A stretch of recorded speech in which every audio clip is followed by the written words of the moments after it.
Hey guys, thanks for checking out the channel. Hit the like button if you liked the video. Don't forget to subscribe. And also, remember to hit that bell for notifications for when we drop new videos.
What is good, ladies and gentlemen? Thank you for joining us. I am David.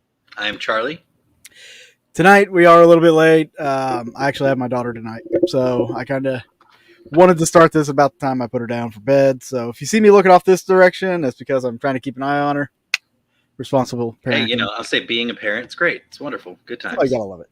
Yeah, Saw my niece today. It was great. Finally got to see her. Man, my weekends, I swear, just not fun. Also, really love the thumbnail for this video. Gotta love it on Facebook. Great job, Dave. Thank you. Can't wait to see the video. I actually put a little bit of detail into it. I put a spotlight over it and made that shine down so the shadows and everything. Shine down. Anyways, yeah, I couldn't help it. What's up, Riley? Hey, Riley. But yeah, late show. So at some point, maybe Mama's gonna be picking up the girl, and yeah. And at the time, I'll just read a little bit about what we're going to be talking about tonight. Yeah, just a fair warning in case we have to skip a beat. Yeah, that's exactly. But you said you had a bad weekend? No, it wasn't a bad weekend. It was just a really busy weekend. Yeah. So Monday wasn't too bad. So to be fair, my weekends are Monday and Tuesdays. Right. So I'm not like normal people where it's, Friday, Saturday, Sunday, good times. No, mine's Monday and Tuesday, unfortunately. Okay. But so Monday wasn't too bad. I thought it was going to be pretty crazy, but Monday was actually kind of nice. Now today, though, holy cow! So had to be up at not too early, but had to be at a bike workshop. So I got my motorcycle worked on. So I got that done. Hung out with my family today for a little bit, and then went and bought a car. Whoa! Yeah, I went and bought a car, man. Didn't take long. No, it didn't, thankfully. Guy cut me a great deal. Bought a 2011 Honda Civic, under 100,000 miles. I love it. It's such a good car. It's a two-door coupe, so it's a smaller one. So that's what I was going for, too. It's what I've really been wanting for a long time. So that was fun. My bank hates me, but my bank account, my bank account. I mean, what are you going to do? Right. No, exactly. And it's totally fine. Like I'm covered. I got 3 years extended warranty, like I'm on a bunch of stuff. So I'm cool with it. Just me spending stuff or money is not going to be very good right now. Right. I'm trying to find a good balance here. Go ahead. Oh, no, it's fine. So I've probably spent around $4,500 throughout the day, just today. Yeah. Good day. Yeah, it was a great day. Hurt a little bit inside, but that's okay. It's cause. I mean, those Civics can last up to 300,000 miles. So sometimes it's hard to just pull that trigger, man. It is, but you know what? It needed to be done because what I was driving was a '96 Oldsmobile Cutlass Supreme with 286,000 miles on it. I think it was time to update. Yeah, a little bit, just a little. Nice, but congratulations on the new vehicle. Thanks, man. I appreciate it. Yep. I want to save that. I didn't want to tell you too soon. I wanted to save your reactions. So that was perfect. Nice. Oh, that's good. Because we spent 3-4 hours just piddling around diving, on looking online. for exactly, on Facebook and I think Craigslist. We looked around for some cars, but I got a great deal from a friend of mine, so I'm pretty happy about it. Yeah, Oh yeah. and I pushed her to the max too. Like she ain't no, like, she's not a V6, or I think she's a 4-cylinder. I think it's a 4-cylinder, I think. But hey, she got up and went. I'm happy. If it's a coupe, it might have turbo. Check it out. Possibly. I think shoot, I don't know. Probably. It's pretty bad that I don't know that, right? A little. I'm not too worried about it. Turbo, okay. not turbo, whatever. I'm just happy. Unless you're getting out on the interstate, it doesn't matter. No, I mean, I will be eventually. That'll be my road trip car because. Yep. Yeah. So October, here we come. I know. Both October. I knew what you were getting at. Yeah, exactly. The look. Anyways, yeah. Hey, which, by the way, we're actually starting to get a little closer to. Yes, we are, and I'm almost to the end of July here. Excited. It's crazy, right? Like summer's almost already gone. Like I know. What? I'm just waiting for next month to be done and over with. So. Oh, me too. Next month's gonna be interesting. Yeah, absolutely. Fall's gonna be very interesting. Oh yeah. And then winter, I don't even want to talk about that, but we'll get there eventually. I guess maybe not this week, but next week I'm going to start advertising for a conference that's going to be coming up. It's a free conference. It's open to the public. Hey, public. That'll be cool. A lot of guest speakers. In fact, one of the people we'll be talking about tonight will be guest speaking there. Really? How are you going to swing this? Just curious. This is just me, no bull, no BS. Well, how are you going to swing this free thing? Oh no, it's not my conference. I'm a guest. I'm just a guest speaker at it. Oh, I'm sorry. Yeah. I was taking it as it was your conference. No. Oh, my bad. No. My bad. This one's in Illinois or Iowa, and it's gonna be like 3 days, I think. Oh, awesome. And 2 nights there's gonna be investigations, which I'll be hosting an investigation on both nights, and it'll be fun. Gonna be hanging out with the herd. Yeah, can make some connections. Herd will be there. See some new people. Wonderful times. I'm specifically looking forward to meeting Travis Walton. That'll be really cool. So, real quick, I have to bounce. Okay. It's gonna be really. Awkward. Oh, you have to bounce. I'll have to go over here. Well, I just have to put her down real quick. Whoa! Whoa! There ain't no putting. Yeah, let's say putting people down. That's just not good. Yeah. All right. Well, I guess. How long is that going to take? Like 5 seconds. And here's what we'll do. Just because of that, we are going to play. You should plug your.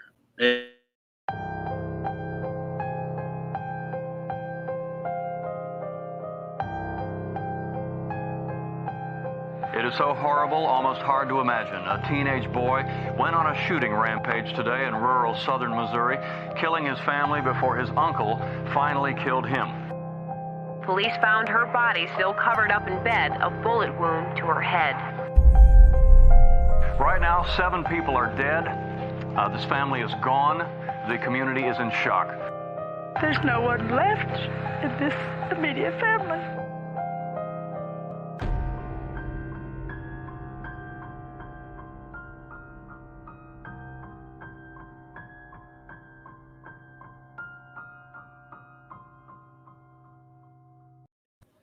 Subtle. That was really good. That was like smooth as butter. Oh, gotta love being a parent. I mean, we got to talking. You got to talking. She's probably like, "Oh, what's going on?" Yeah, pretty much. Yeah. But yeah, see, and that film right there will hopefully be out by October as well. So October should be huge. You got some big, man. You got time crunching. I do. I have that. Really? She back up again? Yeah. Man. Kids. She's peeking around the corner. Well, I mean, you want to if you want, I can start. Go ahead and start. Let's get into the show. Let's just get into the show, guys. While you're here, bedtime stories, alien abductions. Yes. Let's not get nightmares. Yes. I'm going to full cam you. So the first alien abduction story that I want to talk to you guys about actually comes from the 1800s. I had no idea that there would be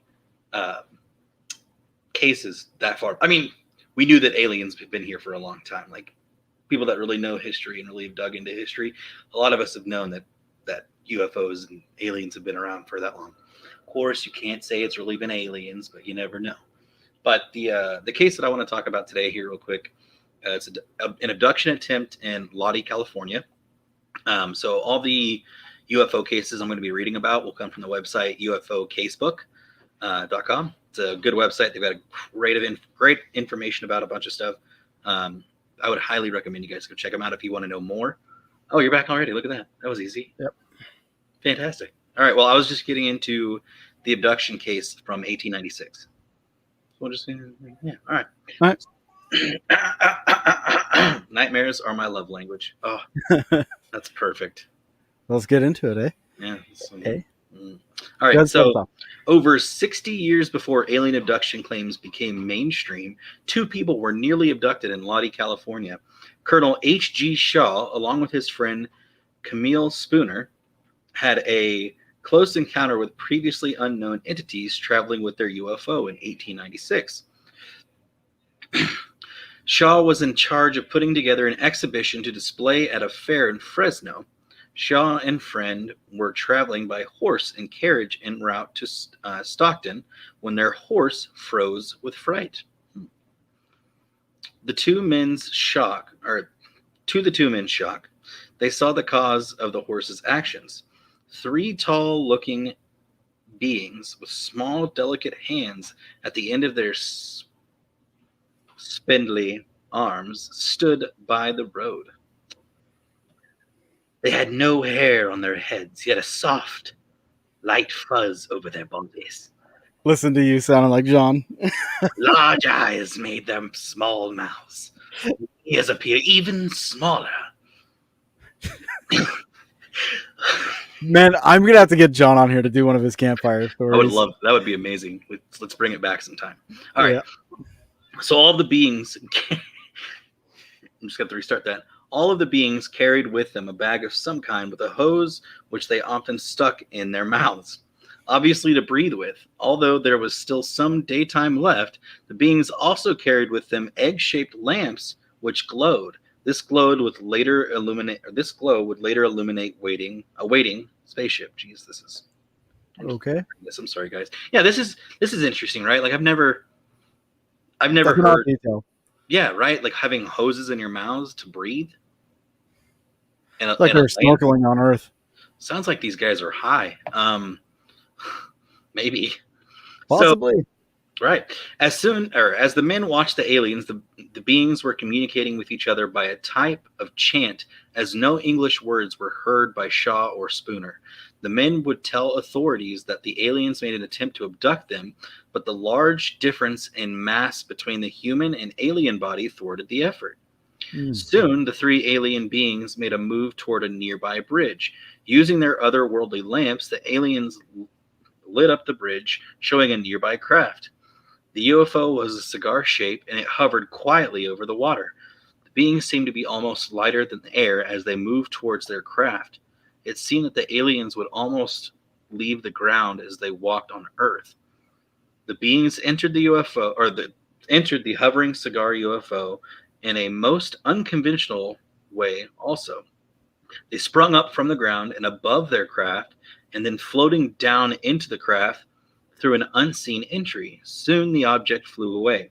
Shaw later told investigators, in his opinion, the craft had come from Mars, a common theory for the time. The unusual case occurred on November 25th and was reported by Jenny Randalls in Alien Contacts and Abductions. That's such a story. That's such a weird so weird. Now, here's my thing. Could they have just made it up? They could have. The one thing that stood out to me, like it popped in my head, and it probably not even related at all. The stories about like, was it the Jews when they were crossing the desert, or they had to spend that time in the desert, or whatever? Whoever was it? I don't read the Bible, so I don't freaking know. The Israelites? Maybe, yeah, sure. Okay. But it spent like whatever amount of time in the desert, and okay. Just get to the point, Dave, before you bury yourself. Right. So I remember seeing on like an Ancient Aliens thing where they were talking about how they could have survived out there, and some of the writings they were talking about eating this kind of like plant thing, which their description, I guess, seemed kind of like plankton or something like that. But they had a renewable source. There was a container that they were carrying that would grow it. Okay. You're not talking about the Ark of the Covenant, are you? I don't know. Maybe. Oh, okay. Well, they said that the Ark of the Covenant. Well, anyways. Well, what they described it as being kind of like an egg-shaped. Oh, an egg device. Okay. All right. Where like it would trap humidity or moisture or whatever, and it would grow this food source, and that Ancient was technology. how they survived. And I mean, you just kind of reminded me of that. But it was a light source, though. It was like a lamp. The egg was like a lamp. Unless and it's very incubator. interesting. Yeah, true. That's very true. Maybe they. Oh my God, I don't even want to think about that. That would be terrifying. And I mean, clearly those guys said that they got away with the size difference. I mean, they were small, so it just makes sense. They're not all the same size, Charles. But I will say it was interesting how they would spring about. You know, the story was saying that they would walk like it was like they were on the moon, like gravity didn't affect them somehow. Which is kind of weird. Yeah. I mean, could it be the mass? Like, well, not mass, but like, let's see here. Is there anything on Earth that springs about like that? Deer. They run. Like, you know, they can jump. launch themselves. But I mean, I don't know, man. I would say maybe it's rabbits, kangaroos. Maybe they had back-folded legs. Yeah. The only thing I can think of is maybe they had a device on them that, like, did a bubble and it didn't affect them. Like gravity didn't really affect them. I think I'm going to go with your first conclusion and say that they were on something. It sounds like they were high. It sounds California, so I wouldn't be surprised. So one of the first abductions that really took note was obviously Betty and Barney Hill. I say obviously because if you watch a lot of UFO documentaries or anything, these are some of the names that come up quite frequently. So if you don't know, here's a background on that. Barney and Betty Hill took a spontaneous trip to the White Mountains of New Hampshire in September of 1961. I was time traveling earlier, and I just get my dates mixed up. I understand completely. As he recounted in John G. Fuller's The Interrupted Journey from 1966, Barney needed a break from his night shift at the post office, while Betty was mentally exhausted from handling state child welfare cases. So, I mean, they have government jobs, right? They have these jobs you need to be kind of focused on and pay attention to detail. So that should come second nature after having that kind of work. So on the last night of their makeshift honeymoon, the two found themselves in a Vermont diner, ready to make the last dash home to Portsmouth, New Hampshire. By leaving at 10 p.m., they planned on arriving home by about 2 a.m. On the road, Betty noticed a particularly bright star, perhaps a planet, in the sky. When the celestial object began changing its course in an erratic manner, Betty was convinced that it was a UFO. Her husband was not. Barney, she said, if you think that's a satellite or a star, you're being completely ridiculous. Though I think she probably used some foul language, to be honest. Yeah, probably. As the object drew closer, Barney pulled the car to stop and, gun in hand, got out to investigate. Like, that's going to help. As he approached the object, Barney saw what he would later describe as a pancake-like disc glowing with brilliant white light that was about the size of a jet. Fleeing back to his car, he and Betty tried to evade the vessel, but were instead overcome with an intense drowsiness and immediately fell unconscious. The couple pulled into their driveway around dawn, unable to recall what had happened. 2 hours of memory seemed to have been wiped from both of their minds. While Betty was convinced they had encountered a UFO and later reported the sighting to the Air Force, her husband was skeptical.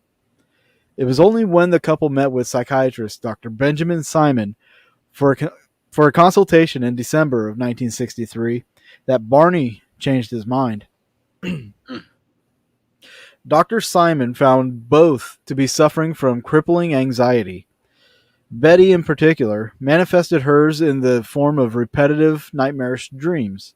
Dr. Simon then put them under hypnosis, which reportedly yielded highly ominous memories. Barney recalled creatures with slanted eyes taking the couple aboard their UFO to conduct experiments on their naked bodies. Barney claimed that the beings took samples of hair, skin, and nail clippings, and then a 6-inch long needle was inserted into Betty's stomach. Betty told Dr. Simon that she later asked the being that they knew to be the leader where they were. It jokingly replied, "If you don't know where you are, there wouldn't be any point in telling you where I am." Oh. During another hypnosis session in 1964, Betty purportedly drew a star map of the sky from memory, as seen from a planet orbiting the star Zeta Reticuli. Most shocking above all was that this map was drawn with confounding accuracy, and that Zeta Reticuli lies some 40 light years from Earth. Betty's nearly spot-on recreation of the stars surrounding an actual star system remains one of the most intriguing aspects of all alien stories ever reported. Ultimately, Barney and Betty Hill's account led the Air Force to launch Project Blue Book, a shadowy initiative that aimed to investigate domestic UFO sightings, and also presented a template for all the UFO abduction stories that followed in the decades to come. That's such a good story. Yeah, just her being able to draw that memory, that map, that star map. I mean, that's not common knowledge. No. You know? And if you're ever interested, this is Betty and Barney Hill pointing out that they made the newspaper. It's pretty cool. Look at the puppy dog. For sale. I want this one. Yep. So, yeah. It's so, being able to recall that under hypnosis. I've always been fascinated with hypnosis as far as, from a psychological standpoint. Right. It's if you were the person getting hypnotized, are you aware what's happening? Do you know all this, this whole procedure? Are you aware of everything, or See, I've the school, my high school, one year they had this hypnotist there to do this little show, and I volunteered, and I couldn't be hypnotized. I just couldn't. I feel like I would just be too aware. I was too focused on everything, and then everybody else around me getting hypnotized. I'm like, okay, obviously these guys are y'all faking it. it. Yeah, exactly. Yeah, that's usually how I feel about hypnosis sessions. It just, I don't know. Honestly, I've never been professionally hypnotized, so I would love to be professionally hypnotized and do past life regression and stuff like that. That would be awesome. Yeah, I would totally be there for it. Yeah, I've always wanted to do that, but nope. Yeah, I can't do it. It's how I don't even know what I would feel like if you were just going down the road one day and you're just like, oh look, a spaceship, just done that out of nowhere, But was it close? Really close? I mean, not overhead or anything, but so in between where I live, there's town of Knoll, town of Southwest City. Yeah. And there's a road that's probably about 3 miles of straightaway. Okay.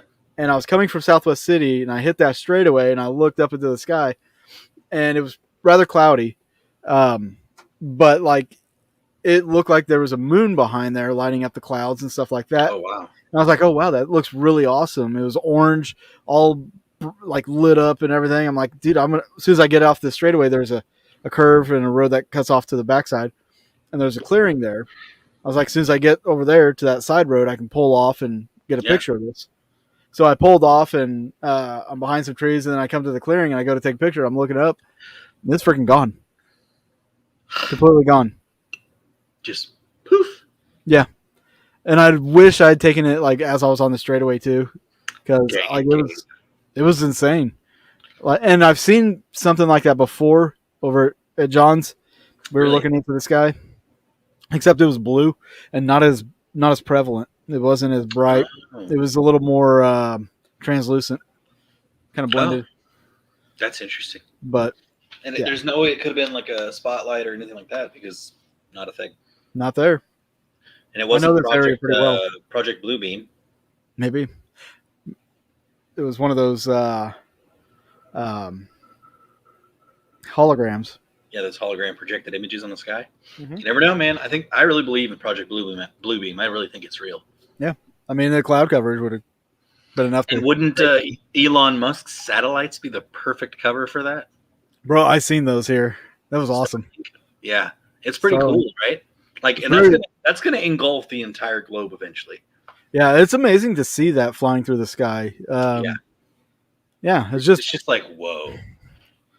Here's the thing. What if it's really aliens? Here, right. That's why I say what if, because it's Starlink from what we know. You know, like I've been wanting to get video footage of it, but I've only seen it the one time. So yeah, I haven't seen it often either. I think I saw it once at work, and that was it. Which, I mean, it'd be cool because hey, internet all around the world. Yep. Which makes me a little skeptical and reserved, but it's fine. Like, it's kind of crazy that we're putting that up there, knowing that there's aliens out there that might disrupt it. Well, speaking of crazy, you saw Dr. Evil made it to somewhat space today.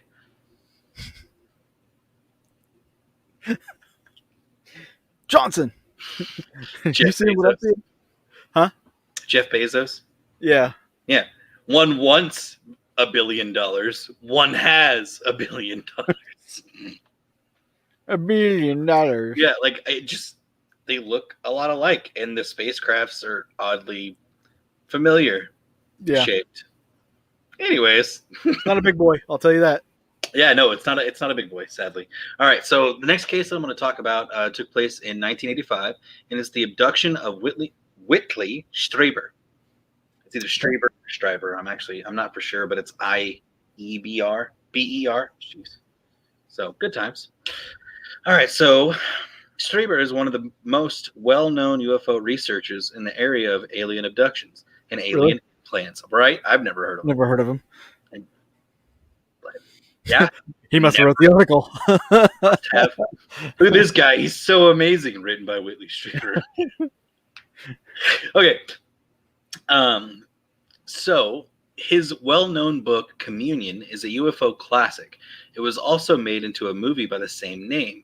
In upstate New York over the 1985 Christmas holidays, Strieber was staying in his isolated cabin with his wife and son. At this time, Strieber was already a well-known writer. He had become somewhat suspect of potential intruders and had recently installed a high-tech alarm system in the cabin.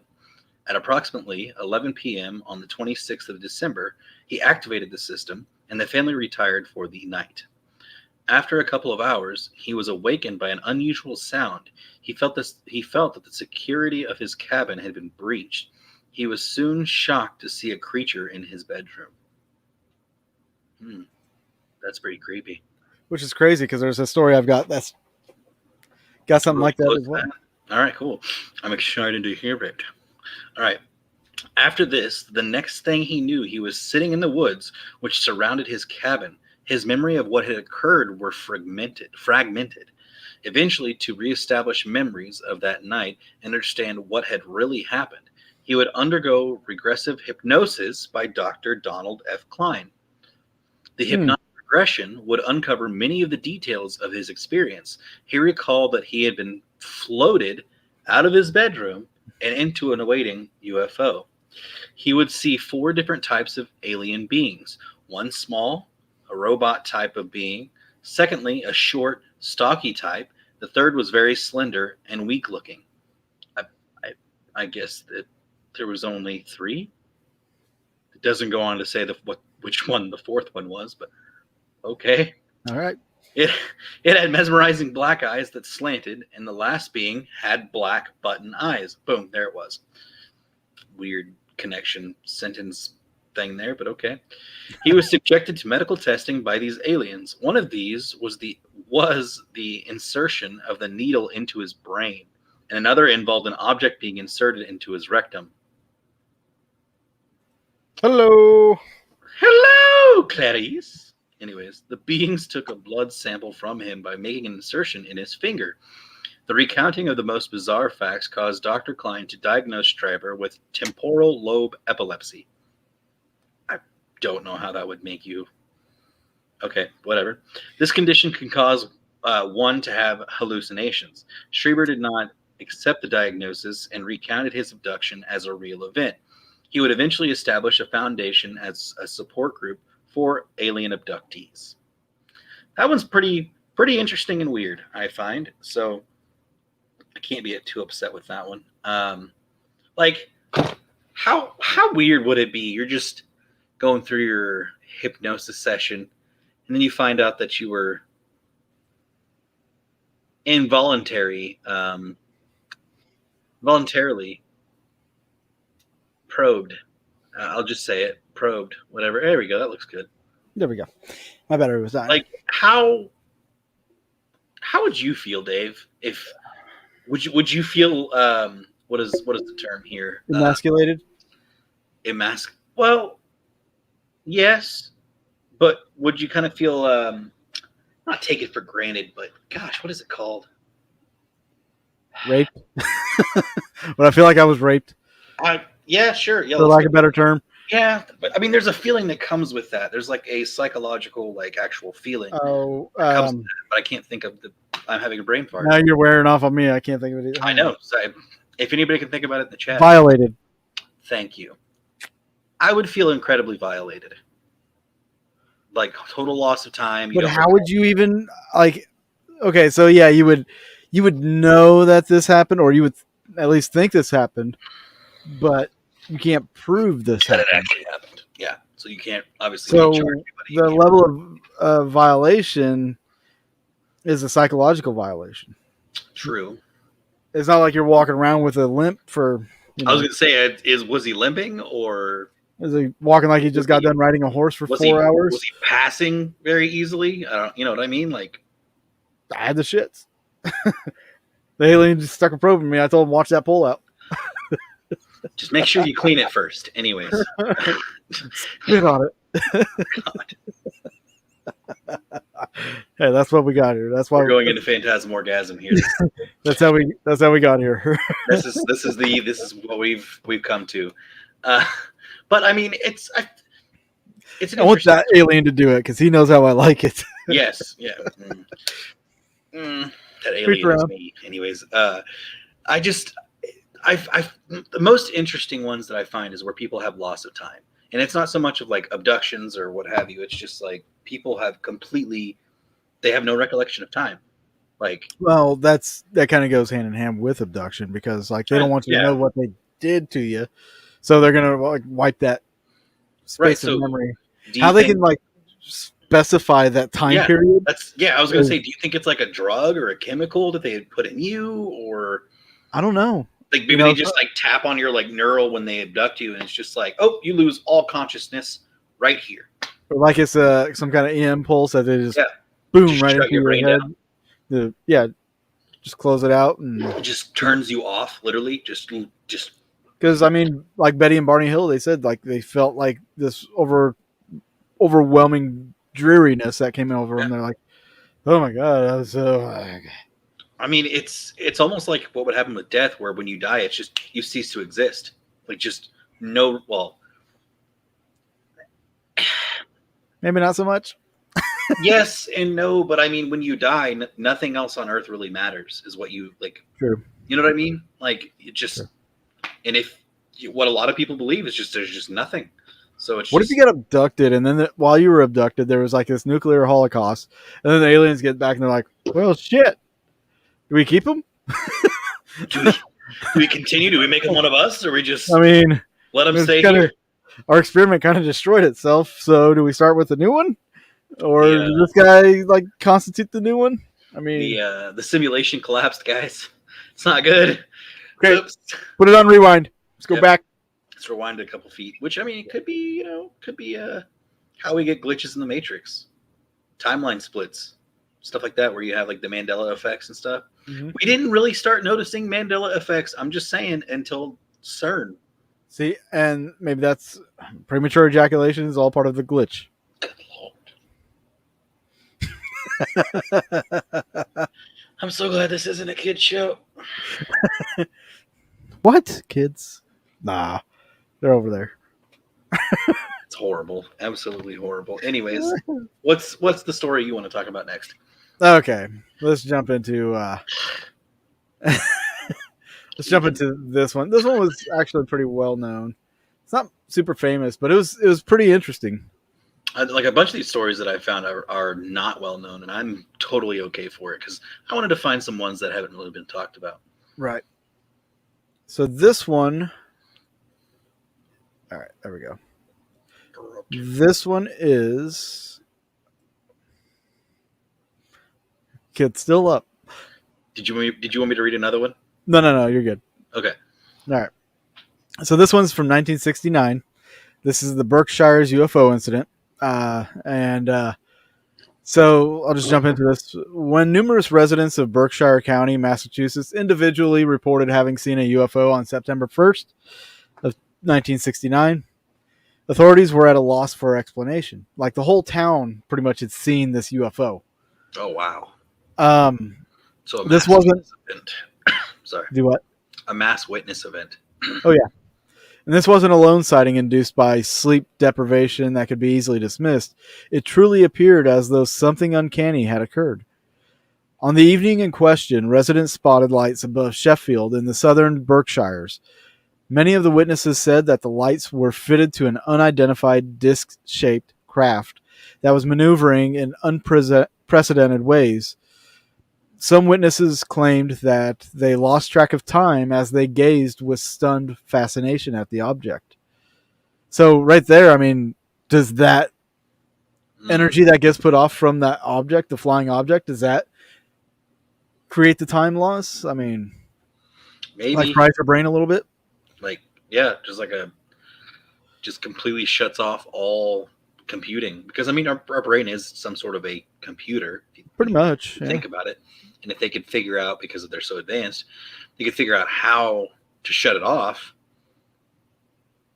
Maybe. I mean, think about when somebody gets knocked out. And they like when you get knocked out and you come back, you have no recollection of what happened. Yeah. No, same with adrenaline sometimes even. Yeah. Blackouts or like when you get blackout drunk or you see red, like you were saying with adrenaline, like you just have no. Which I mean, I don't know. When people always say, "Oh, I was blackout drunk," I'm just like, "Were you really that out of control?" Yes, I've been there. Okay. I've never pushed it's myself. Not always like, "Oh, I'm so." And blackout drunk's not like where you're so drunk you're physically fighting and you don't remember doing that. It's just you black out and you just don't remember whatever happened. No, but the cases where it's like you get blacked out and then you do all this crazy wild stuff and then you wake up in the morning you're like, "Whoa, what happened?" Like, it happens. Okay. All right. Sorry. Continue with your story. All right. So Thomas Reed was a 9-year-old at the time in the car with his mother, brother, and grandmother. That night, the family noticed a group of glowing orbs dash out of the roadside trees. Reed claims that something astounding happened when heading home, his family approached Sheffield Bridge. It came to a stop off the right side of the road, he recalled. Everything got really calm. It was like being in the middle of a hurricane. There were like there was a barometric change in pressure. It was just like a dead silence. And then there was an eruption of crickets and frogs, and it got really loud, and that was it. Then the family suddenly found itself back in the car, but they had inexplicably lost 2 hours of memory. Stranger still, Reed's mother and grandmother had somehow switched car seats. Despite any tangible evidence of the Berkshire's UFO incident, Reed has remained steadfast in his account. He said over time the family regained some memory of the incident, including having been hangar-like facility with other people. We encountered something, Reed said. It was definitely not of this world. The hangar thing, the hangar thing we were in was huge. It was larger than a football field. This hallway we had seen was circular with a Y configuration, almost to control the flow of traffic. This one room had a bow in. Okay. This one room had a bowed in wall that was rounded. It's important to remember that Reed was only one of dozens of people who reported seeing this UFO in the Sheffield area. Some were adults who called into the local radio station to report the sighting. Others were children who began drawing UFOs in class. There must have been at least 20 or 30 sketches that were drawn by children in our fourth grade class from what they saw, said Reed. They hung underneath the class board in Sheffield Center School. More than one of those hang in the Roswell Museum today. People don't realize the significance of this, and so it wasn't just us. So this was a mass abduction, possibly, is what it sounds like. That'd be creepy, bro. Could you imagine teachers having to tell their kids that? Like, oh, by the way, your kids were possibly abducted by aliens today. Yeah, it's the strangest thing. Your kid, your kid, your kid, your kid. Everybody's kids are drawing UFOs. It's weird. Yep. I just don't understand. Like, mass UFO event. All right, so I'll read the next. Yeah, go ahead, jump into the next one there. All right, so this next one, let's see which one. So the next one I want to talk about comes from 1969 in Brazil. It's the abduction of Jose Antonio da Silva. Yes, da Silva. The following abduction occurred at Bebedouro, Minas Gerais. I'm going to butcher that. Brazil. Okay? I'm just going to go with that. I'm my foreign language interpretation is not that great, so sorry.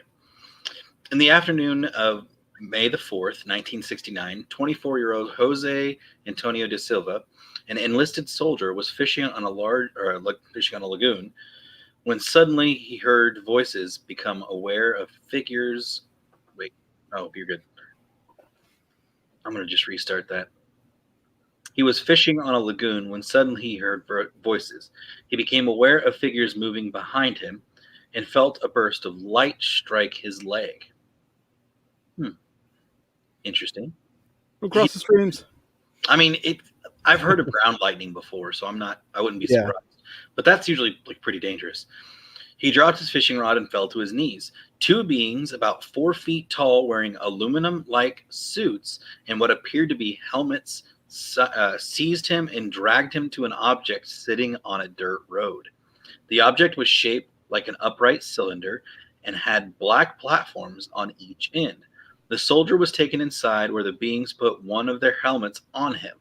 Da Silva felt the craft rise. The beings talked animatedly among themselves in a language he did not recognize. After a long period of travel, he felt a jarring that suggested the aircraft had landed.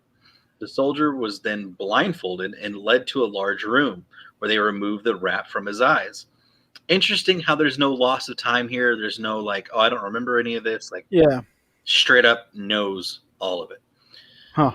Right. A being stood in front of him who was extremely hairy and slightly taller than the rest. His waist-long hair was reddish and wavy. Bigfoot? Bigfoot. Yeah, Bigfoot. I think it's definitely Bigfoot. When the others took off their helmets, they were of similar appearance. Da Silva watched as the beings, at one point more than a dozen, examined his fishing equipment and took one of every item he had in duplicate. Later, what? Lures get expensive, okay? They do get expensive. I mean, 1969 probably not that expensive. Probably not. Yeah. Later, the witness noticed on a low shelf the bodies of 4 human men, one black, and became terribly frightened.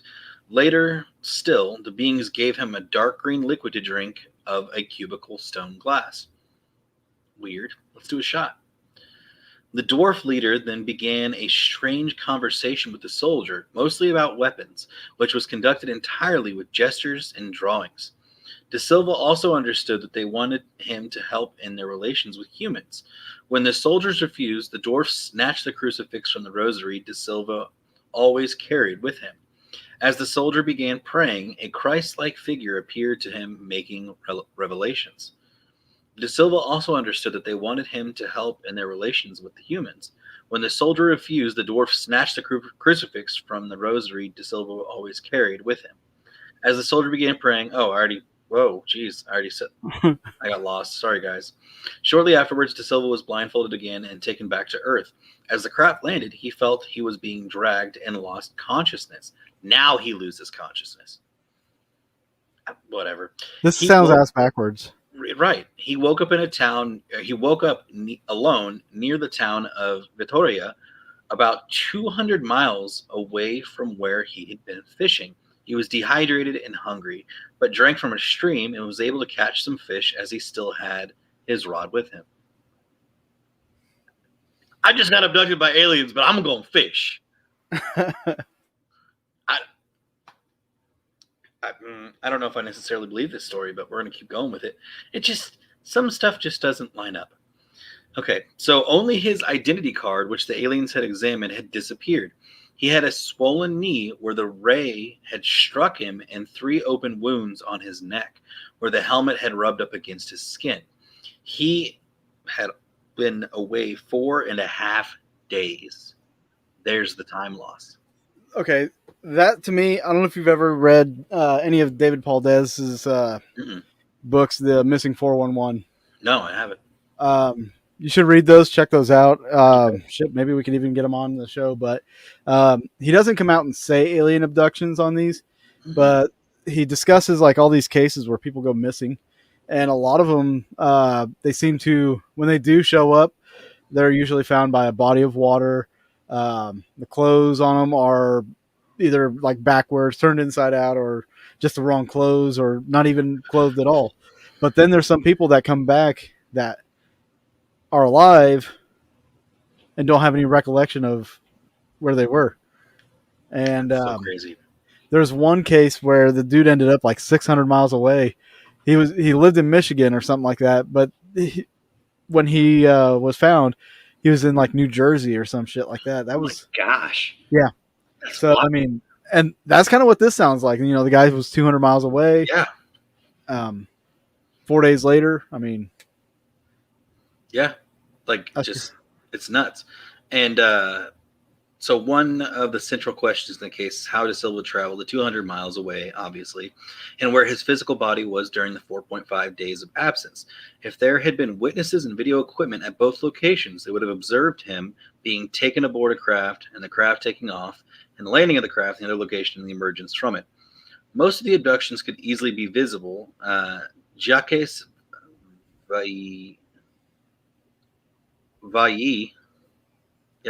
Valle points out the striking parallels between man's experience and initiation ordeals. Initiation rituals are characterized. Okay, this is kind of getting out of the. I mean, it's almost over, but it's kind of getting out of the whole abduction thing. So rituals are characterized by the following general scenes. The candidate is confronted by the members of the occult group wearing a special costume. He is blindfolded. He is led by the arm along a rough and difficult route. He is taken into a specially designed chamber with no windows. He is brought into presence of a master. He is given a test and made to answer. He is shown a variety of symbols designed to remind him of death.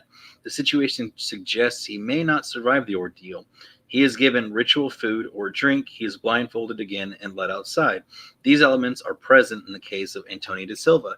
So in that point, I guess it's more of asking, are we sure it was aliens and it wasn't like a different government entity posing as something else? But he did say the dwarfs right? He said that these beings were very different. They weren't like normal humans. So that would be very telling of the story. I don't know, I don't. It just doesn't make any sense, Right. like, I don't know. All right. So I'm going to jump into a really famous case. This one got so popular, they made a movie about it. The movie's called Fire in the Sky. Okay. I believe that's right. So many abduction movies now. But I believe it's Fire in the Sky. But all right, so this is the case of Travis Walton. Travis will be at this Paracon that I'm going to be at in August, and I'm excited to meet him, and I want to talk to him. So on November 5th of 1975, Travis Walton was purportedly abducted and didn't return for 5 whole days. When he did, he had quite the explanation for his disappearance. Dismissed as mentally unstable liar, Walton chronicled his alleged alien stories in The Walton Experience 3 years later, which was adapted into the science fiction classic Fire in the Sky. So I was right. Walton's abduction began after a long day's work in Sightings National Forest near Heber, Arizona. Walton and his 6-man group of loggers were returning home when they allegedly spotted a shiny disc spanning 40 feet in diameter, hovering in the sky above them. It was a metallic glowing disc making some very strange sounds, he recalled. The closer I got to it, the more scared we all got, and they were swearing at me to get away from there. And when I got up close, it suddenly got louder and started to move. Walton then claimed that non-human beings abducted him and experimented on him until he fought them off. He has maintained this claim for 45 years, but as the beings purportedly poked and prodded at him on a kind of table, 5 days had elapsed on Earth where Walton was officially declared missing, and his co-workers became suspects. I became conscious inside the craft, and I believe I was in the hospital, said Walton. I was in a lot of pain, and as I became more conscious, I looked around and I saw alien beings and I just panicked. They were much smaller than me, and I think that's the reason they gave up, he said, adding that he hit one of them. Once they found out they couldn't control me, they split. I was absolutely terrified. Meanwhile, Walton's colleagues were questioned by authorities, and when Walton miraculously reappeared, a full-scale investigation was launched that included polygraphs, psychological evaluations, and physical examinations. For 5 days, the authorities thought he'd been murdered by his co-workers, and then he was returned, said UFOologist Jim Ledwith. All of the co-workers who were there, who saw the spacecraft, they all took polygraph tests, and they all passed, except for one, and that one was inconclusive. In the end, Walton's case remains as inconclusive as all these alien abduction stories do. Curiously, however, later research conducted at the site of Walton's abduction showed an unusual growth rate in the trees where the craft had allegedly hovered. The trees near the site were found to be protruding wood fiber at a rate 36 times greater than they had in decades before. Wow.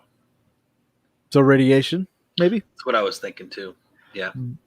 But obviously, like Fire in the Sky, being a movie adaptation, is going to exaggerate on some things, a lot of things. But for him to, I guess he doesn't remember totally going up into the craft, but he does remember being there, because as he said, he came to and then fought them off, like punched one of them, I guess. Did you say, sorry, did he say what they looked like? He said they were short. I'm sure in his book that he describes them, Those but in more detail, yeah. This article, not so much. That's right. But he did say they were short beings. So kind of goes with the whole Probably dwarf thing. reptilians. Maybe. I don't know. I've heard mixed interpretations of what reptilians are. Usually taller, scaly, weird looking things. Right. Yeah. Yeah. I know. The bad ones. The bad ones? The bad ones. Yeah, it'd be really cool to have him on here and to talk to him about that. That would be. Just have him talk about the case, like talk about the whole story and everything like that. Perhaps one day. Perhaps. So since we're now kind of coming up on a time crunch, let me jump into this as well. To kind of add some balance to this, because I feel like if we just lean too much in one direction, that's how people are going to take it all. Yeah, absolutely. I'm going to offer up a little bit of solace here. We're going to talk a little bit about some scientific explanations, or I'm going to read some that have been proposed and talked about for why people experience alien abductions. Like, are they really alien abductions, or is there something psychological happening? I think it could be, a little mix of both. So let's jump right into this one here. It says one of the things is personality traits. Okay. So one explanation is that when people believe they have had an experience of alien abduction, they have misinterpreted, distorted, and conflated real and imagined events.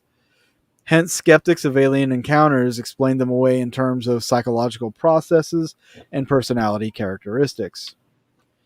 Several studies report that experiencers do not typically differ from non-experiencers on objective psychopathological measures, those that assess psychological well-being and adjustment, and have no history of mental instability. However, one characteristic that is associated with abduction experiences is a proclivity for fantasy.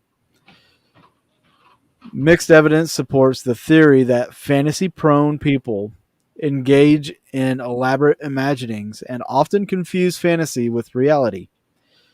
There are also other psychological explanations, such as dissociation, where an individual's mental processes detach from each other and detached from each other and from reality, often in response to extreme or stressful life events. A tendency toward being fantasy prone and dissociation has been linked in studies to childhood trauma and hypnotic suggestibility, which, these people that go and they undergo hypnosis to recall their abductions,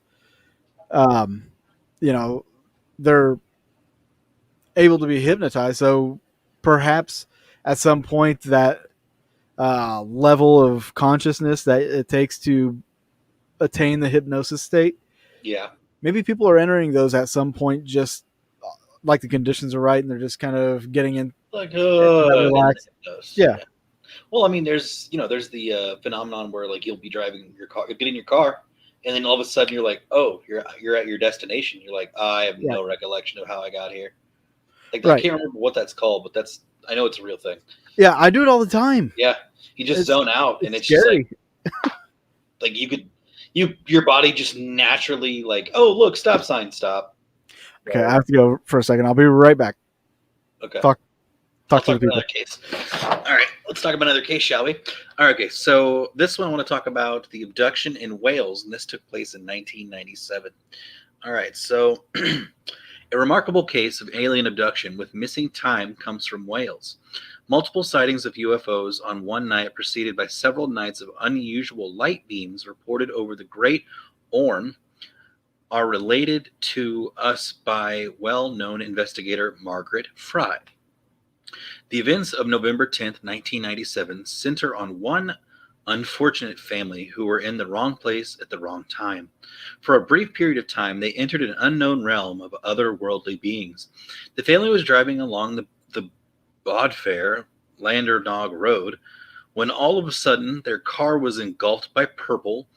A purple craft seemed to join itself to their automobile. So, just together, apparently.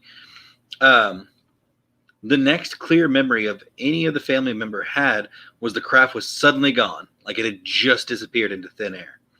The family was again driving down the road, resuming their journey, except the feeling of lost time. but they could not account for the considerable hours of time lost, said Fry. The male was having trouble afterwards with the top molar tooth, and he had to go to the dentist's. And a black unknown object fell out while he was at the dentist, but he had no fillings, she said. Weird, right? Yeah. So, shortly after, the male driver of the car reported the strange happenings to the local authorities. Soon he was visited on 2 different occasions by Air Force personnel. They warned the man to never speak of the November 10th, 1997 publicly. These visits are very similar to the tales in America of the infamous Men in Black. The strange purple craft and missing time experience with the family was told only to the friends, who in turn related the event to the investigator, Fry. The names of the individuals involved remain anonymous. The case of the alleged abduction is extremely interesting in light of the reports of the strange light beams and another eerie encounter of the same night. A local businessman would corroborate the 2 other sightings with a bizarre report of his own. The man claimed to see a strange craft on the same road as the abducted family's encounter took place. He described the craft as enormous in the shape of a child's spinning top.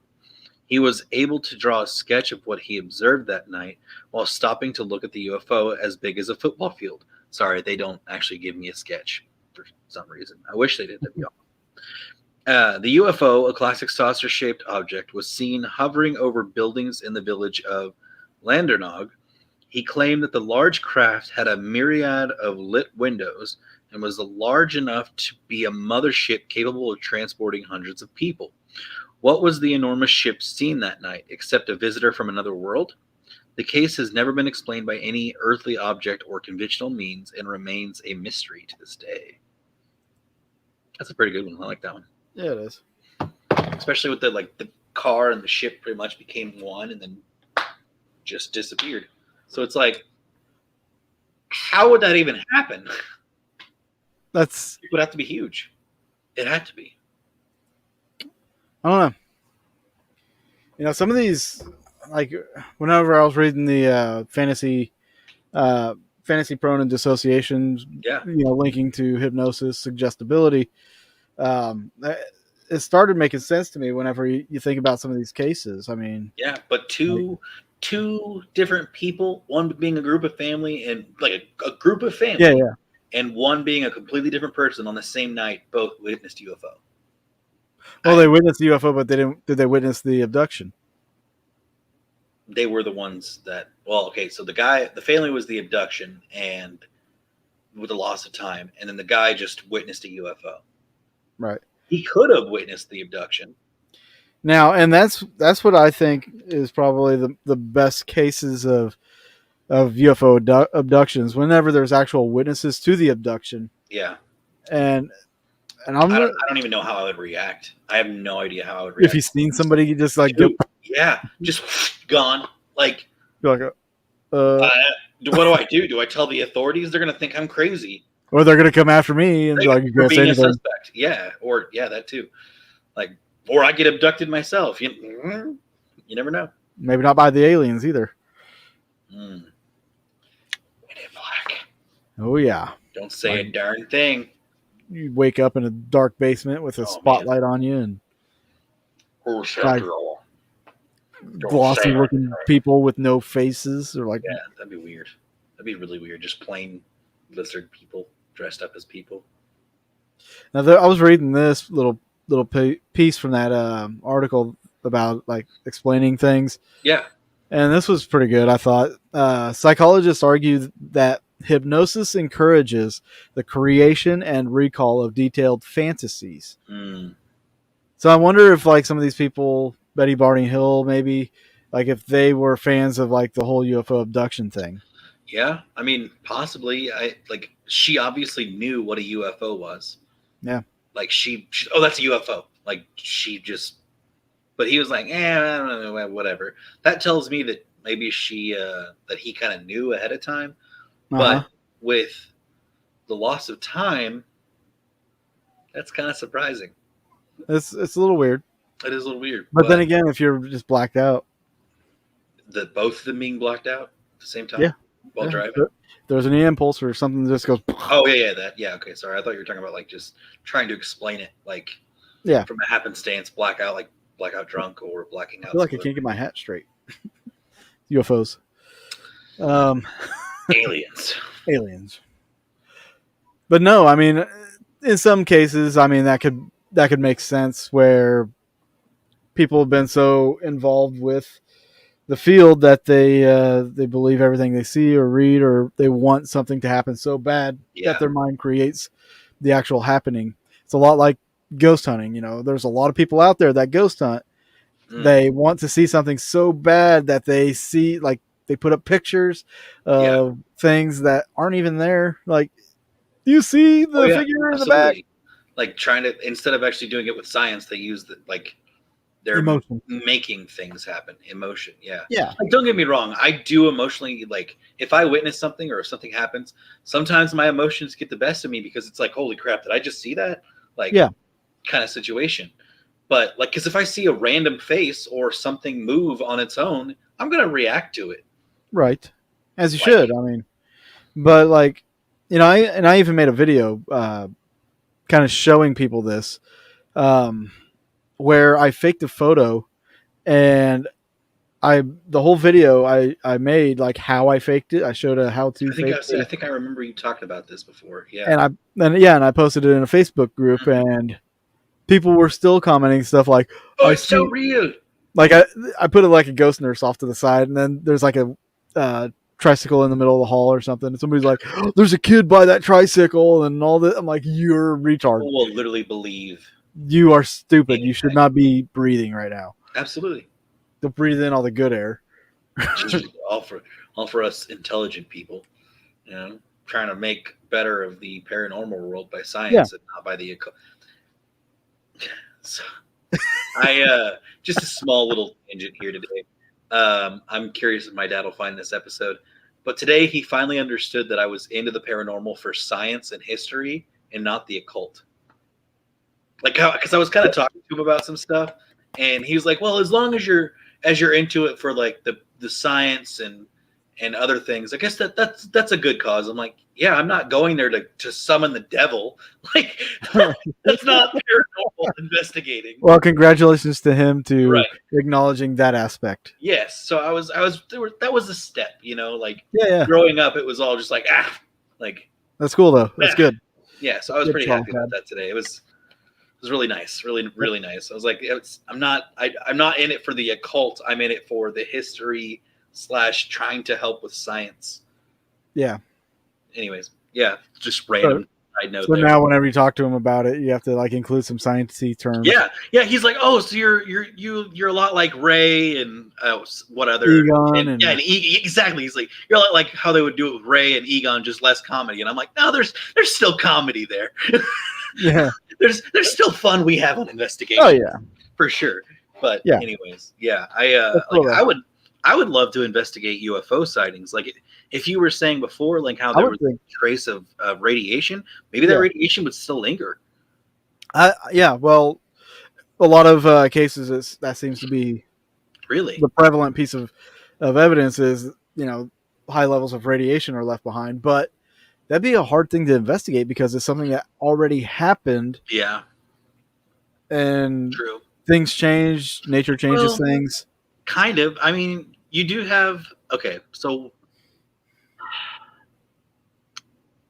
let's go with places like I'll say Mohenjo-Daro, but I think Mohenjo-Daro is the right one, where the parts of the desert or the land is just glassed over, like parts of it just, and then there is radiation signaled, or there is radiation hits there, and some believe that's from the old ancient wars. Yeah, well, there's that, but I'm talking like just in UFO sightings.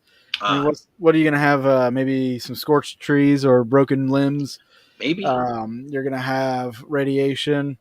But how would it get there? It obviously wouldn't be from a bomb.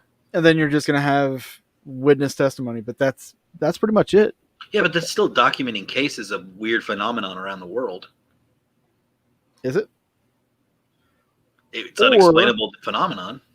Or I'm sure there's some explainable phenomenon that can create types of radiation, different types of radiation, because they're just taking out Geiger counters. I'm sure there's different types of radiation that's out there. The Geiger counters, I don't think, are going to pick up one specific type and be able to identify that. Okay. I think that'd be something that would have to be looked into and everything like that. I'm not a ufologist. I'm not either. I don't know the different types of radiation. I don't know. Yeah, this is just me like stating kind of this cool for people that are watching that are gonna like, hey, you don't know. Well, I don't know. I'm telling you guys that. I say we don't know. That's why you want to investigate. Disclaimer. I was just giving a discllaimer. Exactly. But I don't know. I think it'd be a really cool thing to look into, and it'd be really neat. I'd really like to talk to people that have had these experiences, especially whenever it comes to cattle mutilations. I don't know why it's weird, but just talk to people's experiences and find out a lot of information and surgical precision that doesn't exist for the times, especially. Yeah, like back in the 80s and 90s, or sorry, the 70s and the 80s, where they would have mass cow mutilations, and it's like, how did this all happen in like a night? Where it's just no way. Especially how did you not hear it? Yeah, exactly. Especially when the people in the area don't have the surgical precision to do stuff like that. Okay, so we're going to take a quick break. When we come back, we're going to discuss what we want to do for next week's show. Yeah. Real quick, I'm going to play my trailer for a new film that I'm working on called Evil in Elkland, which during my initial research that I did last weekend, I found out about some UFO incidences in that area too. Really? Even cattle mutilation. Wow. Okay. Yeah. Got that from the courthouse. But anyway, here's the trailer, and we will be right back.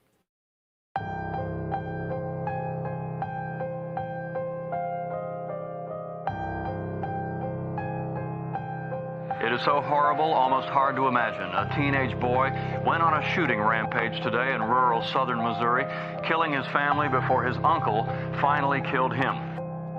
Police found her body still covered up in bed, a bullet wound to her head. Right now, 7 people are dead. This family is gone. The community is in shock. There's no one left in this immediate family.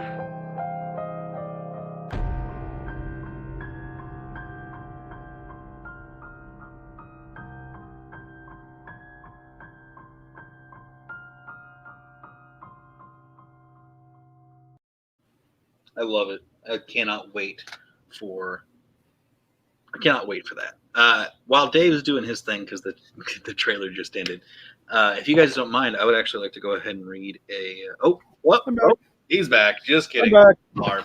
See, I had one ready to go just in case, because there's like more, but whatever.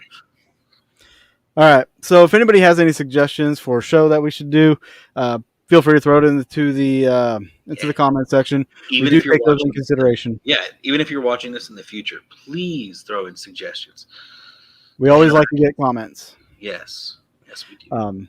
We have like a list of show ideas, and we're always taking new ones.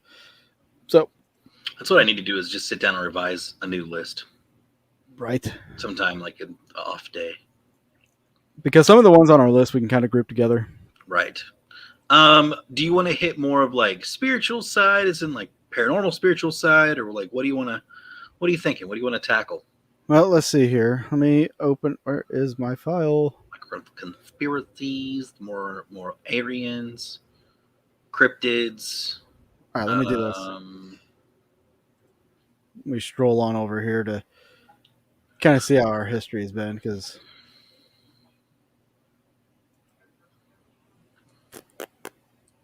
we could talk about famous like legends and like the Boogeyman. See what I did there? No, I see what you did there. And I was like, that's actually not a bad idea. It's not a bad idea. Talk about different kinds of boogeyman throughout different kinds of cultures and religion. Mm-hmm. Well, not religions, but different kinds of civilizations, of some sort of dream being or whatnot. That's really not a bad idea. Because wouldn't Freddy Krueger be a type of boogeyman? Yes. Baba Yaga. I'm thinking we need to do something more on the ghost side here. Ghost side? Yeah, it's been several weeks since we did It something has been a while since we've done something ghosty. ghosty. Yeah. Keep it at So ghosty. you want to do, like, let's say specific location? We want to do abroad? Like, You want to do abroad on live? Are we going to save that for the other show? Only if we start an OnlyFans. You guys heard it here first. I wonder who would actually pay to see that. Anyways, apparently freaky people would. I don't know. Something conspiracy oriented. That we will do. We can do one here coming up soon. Not. I don't want to do one this next week, but the week after for sure. We could probably.